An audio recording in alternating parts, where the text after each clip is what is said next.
দেখাচ্ছে 120 টাকা, দেখাচ্ছে আপনি 100 টাকা দেন ভাইয়া। ওকে ভাই, প্যাসটা দিয়ে দিন। ঠিক আছে ভাই। ওকে ভাই। ব্রো, রাইডার আপনি, আপনাকে বুক করছিলাম মনে হয়। জি জি ভাই।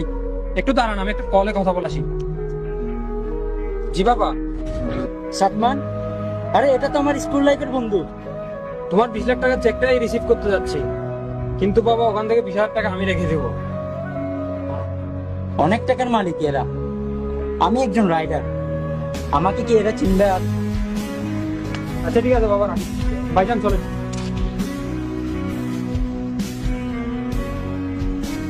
তো ভাইজান কত বছর ধরে রাইড করতেছেন? গত 5 বছর ধরে। ক্লাস 10 এর পর বাবা অসুস্থ হয়, তারপর থেকে এই রাইডার। ভালো বছর হয়ে যাচ্ছে। ভালো ভালো। তো ভাই আর ইচ্ছা করে নাই পড়ালেখা কন্টিনিউ করার? না রে ভাই, ফ্যামিলির দায়িত্ব কাঁধে এসে পড়লো, আর থেকে মানিয়ে নিলাম আর কি।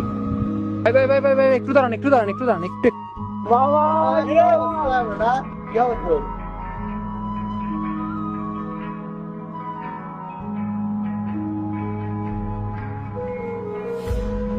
কারো হাতে আইফোন, কারো হাতে বাইকের চাবি, যে যার যার জায়গায় সেটেল হয়ে গেল।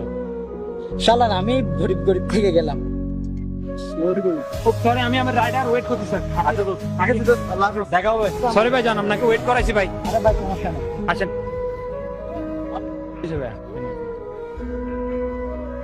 কত টাকা আসছে? 200 টাকা ভাইয়া। ভাইজান আপনারা অনেক ভালো কাজ করেন, মানুষকে ঠিক সময়ে তাদের গন্তব্যে পৌঁছে দেন, এটা অনেক সওয়াবের কাজ। নিশ্চয় আপনার মা বাবা আপনার উপর অনেক প্রাউড ফিল করবে, আর আপনার স্কুল লাইফের বন্ধুরাও। সাদমান, সাদমান, আমি মনে করছিলাম তুই আমাকে চিনবি না। বন্ধু শোন, দাড়ি পাল্লার মাপ দিয়ে বন্ধুত্ব হয় না, এ মনের মাপ দিয়ে বন্ধুত্ব হয়। সরি